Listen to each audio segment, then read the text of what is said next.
我闭上眼，开始数数。不是睡前放松，是一种被迫的、精确到秒的仪式。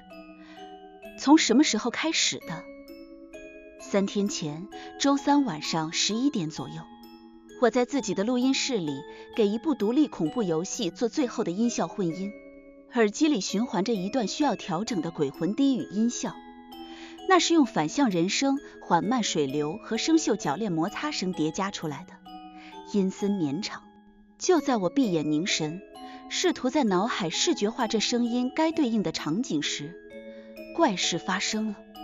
闭眼的时间被拉长了，不是感觉上的拉长，是物理意义上的延长。我闭眼默数到10，睁开，电脑屏幕右下角的时间过去了整整30秒。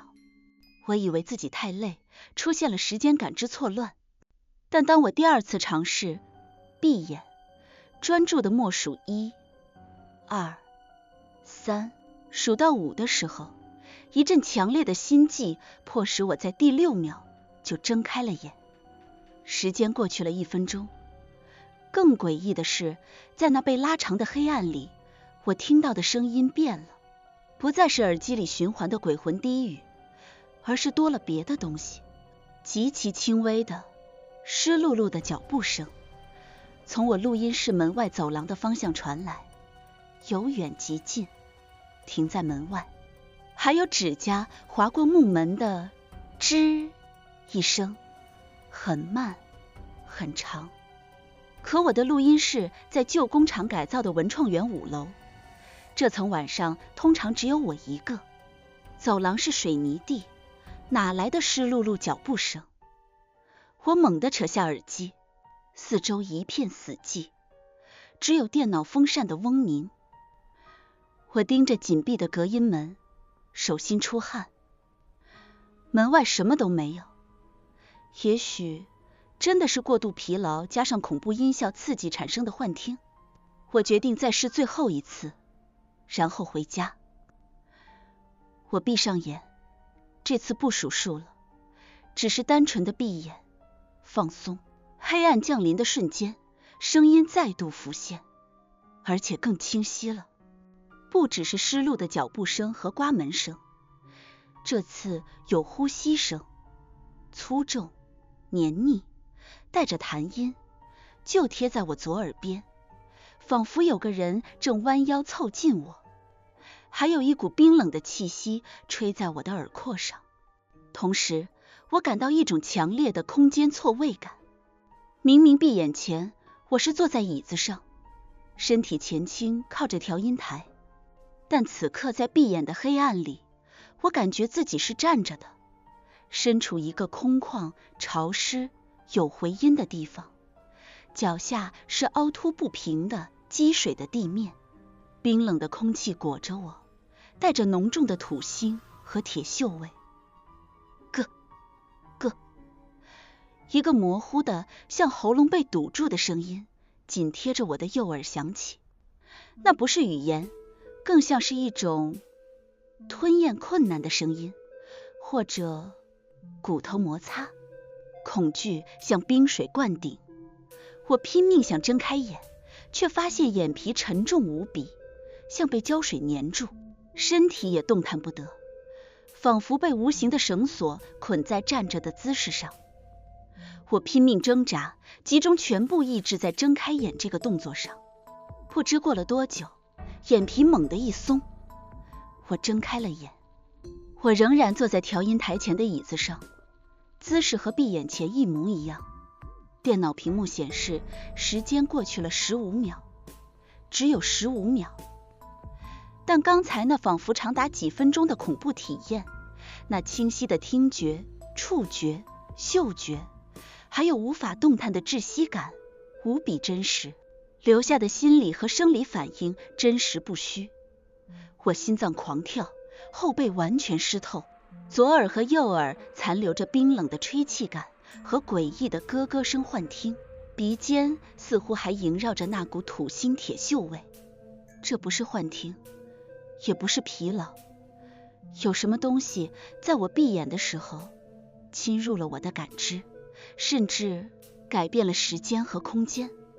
我是一名自由音效师，叫陈默，30岁，靠给游戏、影视、广播剧制作音效为生。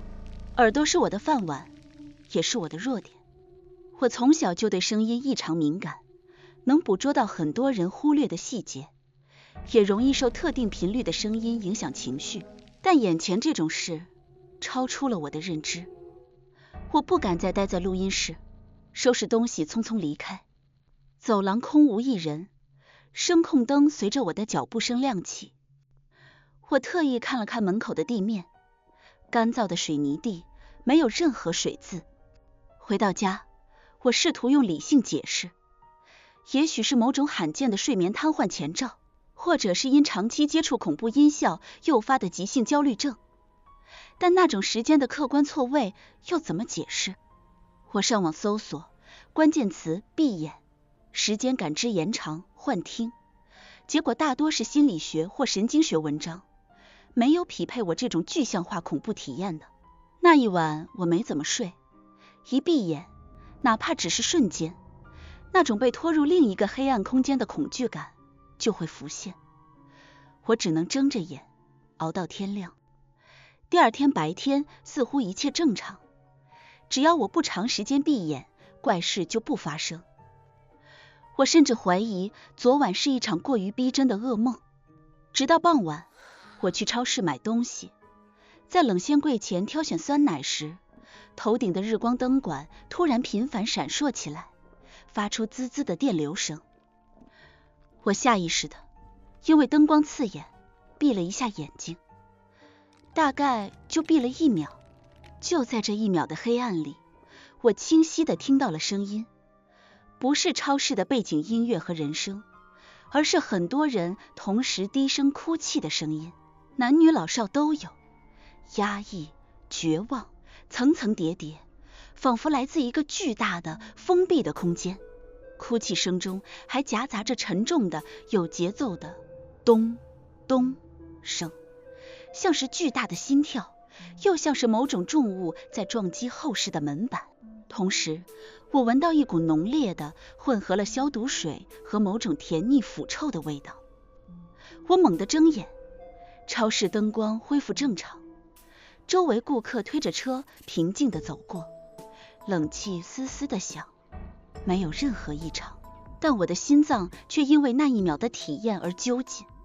左耳后方昨天残留冰冷吹气感的地方开始隐隐作痛，像是有根针在往里扎。我开始真正害怕了。这不是偶发事件，只要我闭眼，哪怕时间极短，就会被拉入某个诡异的闭眼空间，听到、闻到，甚至感受到那个空间里可怕的东西。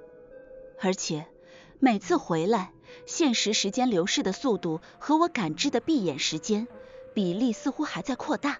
昨晚录音室大概是1:3或1:6，刚才超市那1秒，我感觉在黑暗里至少待了5-6秒。更关键的是，我身体开始出现标记，耳后的刺痛，还有左手手腕内侧不知何时出现了一小片淡淡的青灰色的淤痕，不痛不痒，形状不规则，像是一个模糊的手印。这到底是怎么回事？是诅咒？是某种精神疾病？还是我真的在闭眼时连通了某个不该连通的地方？我想起外婆生前讲过的一些老话，说有些人八字轻或时辰不对，容易在特定的状态下被脏东西跟上或撞克。他还会提到一些民间禁忌，比如夜半不照镜，路遇异物莫回头，听见怪声莫应等等，但不能闭眼，似乎没有明确的说法。我需要帮助，但我能跟谁说？说我一闭眼就像掉进恐怖片场，朋友会以为我疯了，医生大概率会开镇静剂。我决定从自身职业和声音入手。我是音效师，对声音敏感，而闭眼空间里最突出的就是各种异常声音。也许这些声音里有线索。我回到录音室，强迫自己冷静下来。我创建了一个新的音轨，戴上最好的监听耳机，然后鼓起巨大的勇气，闭上眼。恐惧瞬间攥住心脏，但这次我有了心理准备，努力将注意力集中在听上，忽略其他感官和恐惧。黑暗降临，空间错位感再次出现。我站在了那个潮湿有回音的地方，湿漉的脚步声从远处靠近，粗重的呼吸贴在耳边，刮擦声、咯咯声，和第一次体验几乎一样。但这次我努力分辨那些声音的细节。脚步声不是皮鞋或运动鞋，更像是光脚，或者穿着浸透水的布鞋，踩在略有积水的石头或水泥地上发出的啪嗒声，节奏缓慢，略显拖沓。呼吸声除了粗重黏腻，还带有明显的周期性的嘶嘶的漏气音，像是肺部有严重的破损或积液。刮擦声尖锐高频，材质像是金属划过粗糙的木料，力道不均匀，有时重有时轻。咯咯声最难以形容，低沉短促，有轻微的回音，像是从很深的胸腔或喉咙深处发出，伴随着极细微的液体冒泡的咕噜声。我集中全部精神记忆这些声音的特征，大约在心里默数到20，强烈的窒息感和耳后剧痛迫使我睁开了眼。我立刻打开录音软件，凭借记忆开始用各种音源库和合成器尝试模拟还原我听到的那些声音。这是我最擅长的事。经过几个小时反复调整、对比记忆，我得到了一段大约30秒的高度还原的闭眼空间环境音。当我用音箱播放出来时，连我自己都感到毛骨悚然，太真实了，瞬间把我拉回那个恐怖的黑暗感知里。我反复听这段音频，试图分析这些声音组合起来描绘出一个什么样的场景和环境。一个受伤或患病、赤脚或穿湿鞋，可能被囚禁、痛苦不堪的人或东西，在一个潮湿有回音的封闭空间里，像是一个地下牢房、废弃防空洞，或者医院的某种旧病房、停尸间。那个咯咯的声音尤其让我在意，它太特别了。我在记忆库里搜索类似的声音样本，无意中打开了一个很久以前下载的关于罕见病症状录音的公益资料包，里面有一段描述晚期喉癌或严重气管切开术后患者试图发声的录音。我点开，一阵低沉、艰难，带着明显气流泄漏和液体阻塞的咯咯声从耳机里传出。虽然细节有差异，但那种核心的、痛苦的、非正常的发声质感，与我闭眼空间里听到的咯咯声有惊人的相似。一个晚期重症患者，在一个潮湿封闭的环境里，线索似乎指向医疗机构。我左手腕上的青灰色手印这时忽然传来一阵刺痛，不再是隐隐作痛，而是像被灼烧了一下。我低头看去，只见那手印的颜色似乎加深了一点点，边缘变得更清晰了一些，甚至能看出拇指和食指的大致轮廓。它在生长，随着我进入闭眼空间的次数增加，我必须加快速度。我感觉，如果我再频繁进入那个空间，或者在里面待的时间再长一些，可能就不仅仅是带回来声音和淤青了。或许我会被永远留在那里，或者那个东西会通过这种连接来到我这边。第3天，我通过一些做游戏认识的朋友，辗转联系上一位退休的老医生，姓吴，据说对本地老医院的掌故很了解。我借口要做一个关于旧医院场景的游戏音效，想了解一些细节，约他在一家茶馆见面。吴医生70多岁，精神矍铄。听了我想了解旧医院里可能出现的特殊的环境音和病人声音后，他沉吟了一会儿。旧医院啊，声音可就复杂了，尤其是有些条件不好的，或者处理特殊病人的地方。他喝了口茶，你具体指哪方面？我斟酌着描述了我设计的一些声音：潮湿环境的脚步声，破损的呼吸声，刮擦声，还有那种特别的咯咯声。吴医生听着，眉头渐渐皱起，手指无意识地敲着桌面。你说的这些声音，他缓缓道，让我想起一个地方，不过是很多年前了。那时候我还在实习。什么地方？市郊，以前有个康平疗养院，80年代就废弃了，名义上是疗养院，实际上收治的很多是当时治不好的重症传染病患者，或者一些有严重精神问题被家庭抛弃的人，条件很差，管理也混乱，出过不少事。吴医生压低了声音，尤其是西边那栋老楼，地下有个半层，当时被用作危重隔离病房和临时停尸房。听说里面潮湿阴暗，排水不好，总有积水，有些病人到最后喉咙溃烂或者插着管子，发出的声音就有点像你刚才学的那个。我心跳加速。那有没有什么特别的传闻关于那个地方的？吴医生看了我一眼，眼神有些复杂。传闻当然有，说那里怨气重，晚上能听到哭声和奇怪的声音。最邪门的一个说法是，当年有个年轻的男病人得了怪病，说不出话，只能发出咯咯的声音。他家里没人管，被扔在那里，受了不少罪。后来死了，尸体好像都没人及时处理。再后来，那地方就封了。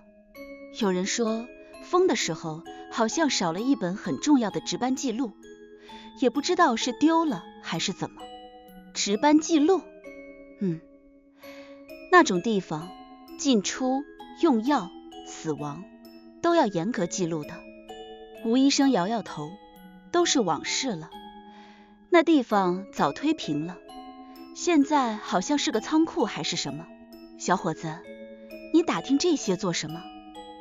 做游戏也用不着这么晦气的东西吧？我含糊应付过去，但心里已经翻江倒海。康平疗养院，地下半层，潮湿，重症病人，咯咯声，几乎和我闭眼空间的感知完全吻合。难道我闭眼时连接上的是那个早已不存在的充满痛苦和死亡的空间？那个发出咯咯声的男病人的残余怨念？可为什么是我？我从来没去过那里，甚至今天才听说，除非我不是第一个，或者有什么媒介。我想起3天前在录音室闭眼前，我正在处理那段鬼魂低语音效。那音效的原始素材是我从一个专门交易稀有环境音的国外小网站购买的，卖家描述是来自东亚某废弃机构的真实录音，经过少量处理。难道问题出在那段音效素材上？它不仅仅是录音，还包含了那个地方的某种印记或频率，而我在闭眼专注时，无意间与那个频率同步了，从而打开了通往那个痛苦空间的通道。我匆匆告别吴医生，赶回录音室，找到那个音效的原始工程文件，检查它的原始素材属性。在冗长的元数据里，我发现了一条之前忽略的用日文写的注释：录音地点肺病院 B1， 录音状态不明的低鸣离托念里，最后你多尔嘎闭满了音，减症药废弃医院 B1，低鸣和呻吟，最后有关门声。更重要的是，这条注释的时间戳是1985年，康平疗养院废弃于80年代中后期，时间对得上，是它了，就是这段音效素材成了钥匙或坐标，把我这个过于敏感的音效师和那个早已消失的恐怖之地连接了起来。那么破解方法呢？找到那个地方做点什么，还是毁掉这段音效素材？我尝试删除原始文件，甚至格式化了备份硬盘，但毫无用处。只要我闭眼，连接依然存在。那个频率似乎已经烙印在我的听觉感知里，或者说通过我的耳朵在我身上安家了。手腕上的手印颜色更深了，刺痛感更频繁，耳后的针扎感变成了持续的低沉的胀痛。更糟糕的是，闭眼和现实的时差比例变得更夸张了。下午我在家沙发上试着闭眼几秒，结果在黑暗空间里感觉度过了好几分钟，听到了更多声音，除了之前的，还有金属床架摇晃的吱呀声，液体滴滴答答落在水泥地上的声音，以及一个遥远飘忽仿佛广播喇叭里传出的重复的通知声，内容模糊，只听清隔离、禁止。睁开眼，现实时间只过了10秒，但我的左手手背上又多了一道细长的浅浅的划痕，像是被什么锋利的东西轻轻蹭过，没有出血，但皮肤下透着淤青。那个空间在影响现实中的我，不仅是通过感知，现在开始造成物理痕迹了。我不能再坐以待毙，我必须去那个地方，康平疗养院的原址，现在的仓库。也许到了坐标原点能做些什么，切断这种连接，或者满足那个咯咯声主人的念想。我不知道念想是什么，解脱、报复，还是仅仅想被人听见。傍晚，我根据吴医生给的模糊方位和手机地图找到了那个地方，位于城市边缘，一片待开发的老工业区边缘。几栋破旧的仓库房矗立在荒草中，其中一栋看起来最老，墙皮剥落最厉害的，大概就是原疗养院旧址上建的。仓库大门紧锁，锈迹斑斑，周围杳无人迹。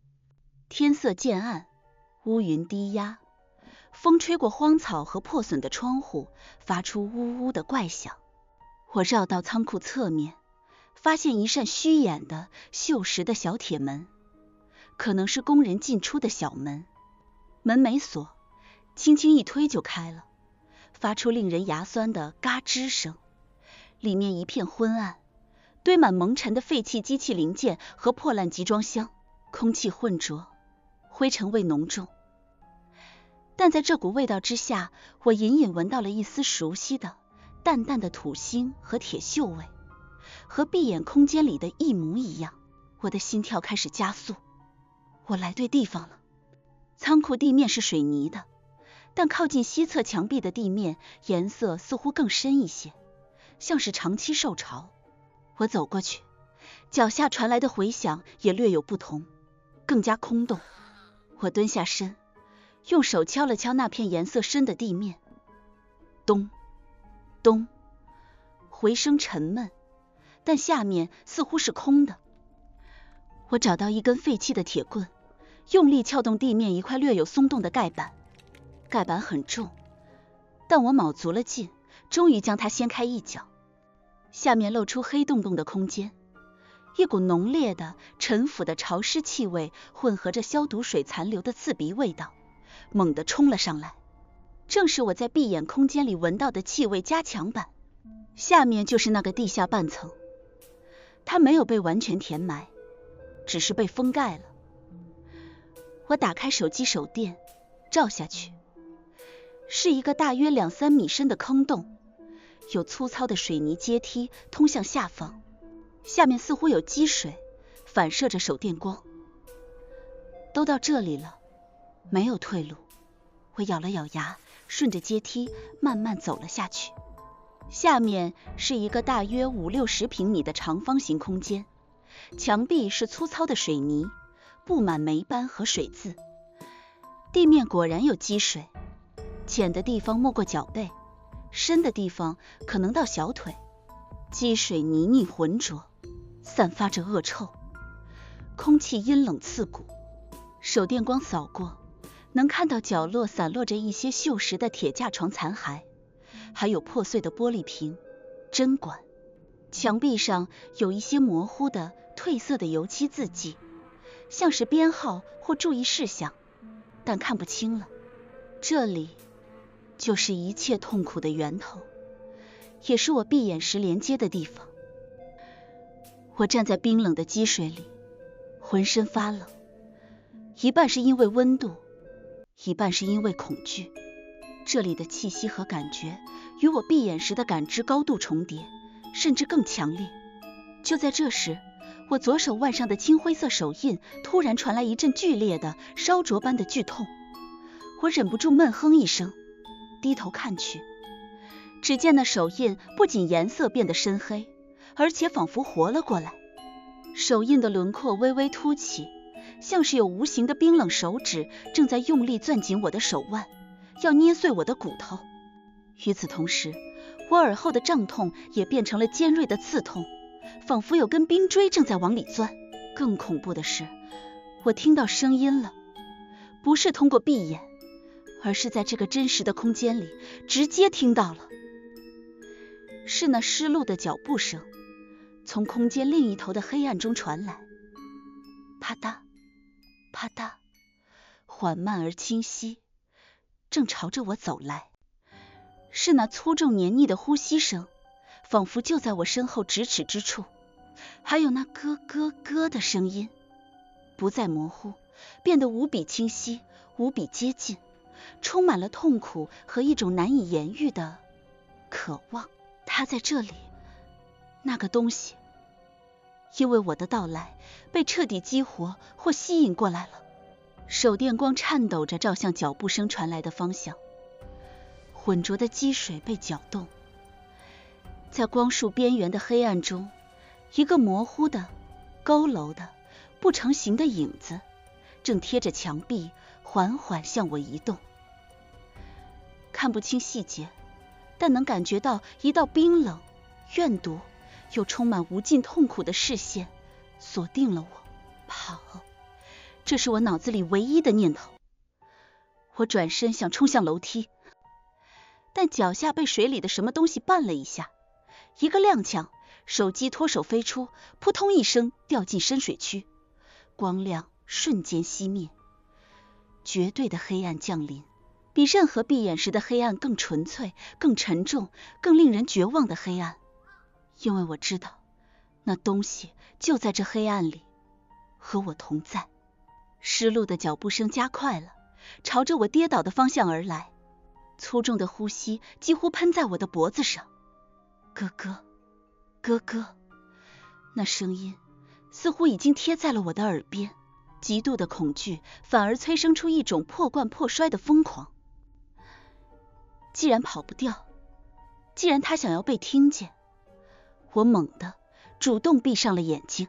既然闭眼是连接这个空间的方式，那么在这个空间里闭眼会发生什么？会不会有不一样的效果？比如反向连接，或者直面核心。黑暗，但这次的黑暗与之前任何一次闭眼都不同，不再是感知被拉入另一个空间，而是仿佛我的意识顺着那咯咯声被吸入了某个更深的、更黑暗的、纯粹由痛苦和怨念组成的漩涡。无数破碎的画面、声音、感觉，如同爆炸的碎片冲击着我。一个苍白瘦弱的年轻男人被捆在冰冷的铁床上，喉咙插着扭曲的管子，张大嘴却只能发出咯咯声，眼中是无尽的恐惧和哀求。穿着脏污白大褂的人影冷漠地注视着什么，或者粗暴的检查。黑暗、潮湿、孤独、被遗忘，最后时刻，剧烈的抽搐，冰冷的身体被随意搬动，扔进角落，盖上肮脏的白布，然后是更漫长的、无声的黑暗和禁锢，直到某个频率被外界触动，将他残留的感知唤醒，他开始听到外面的世界，开始渴望被听见，开始试图用最后的力量去抓住任何一个能感知到他存在的听众。我明白了，他不是要报复，他是被困在了死亡那一刻无尽的痛苦和孤独里，无法解脱。那个闭眼空间是他死亡感知的永恒循环牢笼，而我的声音敏感特质加上那段作为钥匙的音效，让我成了他能抓住并试图沟通的对象。他想让我知道他的痛苦，或者想让我带他出去。怎么带？满足他被妥善安葬的愿望。可是他的尸骨在哪里？恐怕早已不知所踪。或者他想要的是一个替代者，一个同样能感知声音、同样敏感的人，留下来，在这永恒的黑暗回响里陪他。这样他就不再孤独。所以手腕上的手印是标记，也是拖拽。他想把我彻底拉进来，留在这里。不，我不想。我拼命挣扎，想要挣脱这意识的漩涡，想要睁开眼睛。但黑暗中无数冰冷的无形的手死死地缠绕着我，将我往更深处拖去。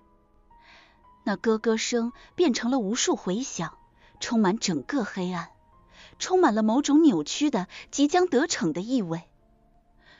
我的意识开始模糊，身体的感觉正在远离，仿佛真的要融化在这片由痛苦声音构成的黑暗里。就在我即将放弃的最后一刹那，一段旋律毫无征兆地从我记忆深处浮现出来。不是恐怖的音效，不是痛苦的呻吟，是很多年前外婆哄我睡觉时哼唱的一首简单的、温柔的江南童谣，调子平缓，歌词朴素，充满了安宁和庇护的意味。我下意识地在这意识的黑暗里，跟着那段记忆的旋律，艰难的、无声的在心里哼唱起来。奇迹发生了，那些缠绕我的冰冷感觉出现了瞬间的凝滞。那无处不在的充满怨毒的咯咯声也似乎被这突如其来截然不同的频率干扰了一下。外婆说过，一些老的、纯粹的、充满善意的声音或旋律，有时候能安抚不好的东西，有用。我集中全部残余的意识，反复在心里哼唱那首童谣，不是对抗，不是驱逐，而是一种笨拙的试图传递一点点安宁的举动。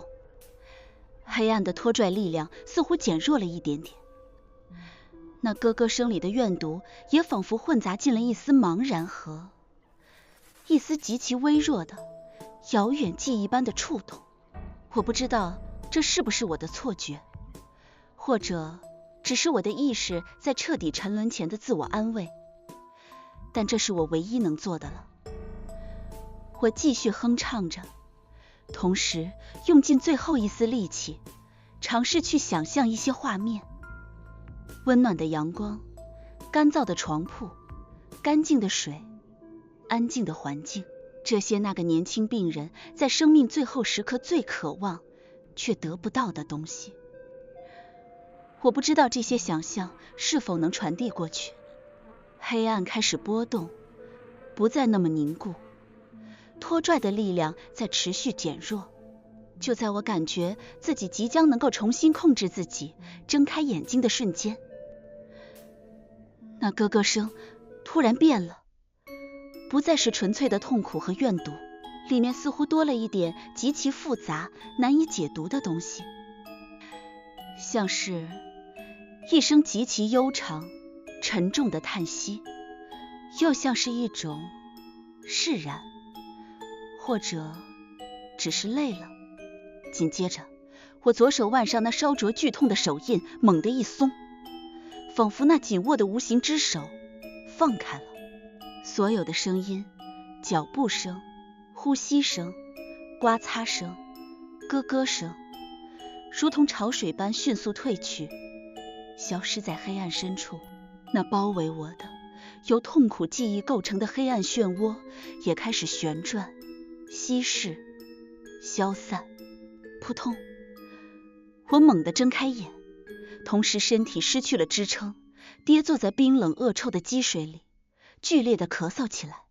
手机早就灭了，但奇怪的是，地下空间里不再是一片漆黑，一缕极其微弱的惨白色的月光不知从哪个缝隙透了下来，勉强勾勒出空间的轮廓。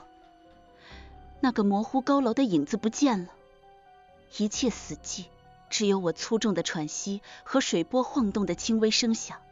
我颤抖着抬起左手腕，手电筒的光早就没了，但在那微弱的月光下，我能看到手腕上那个深黑色的手印正在以肉眼可见的速度变淡、消散。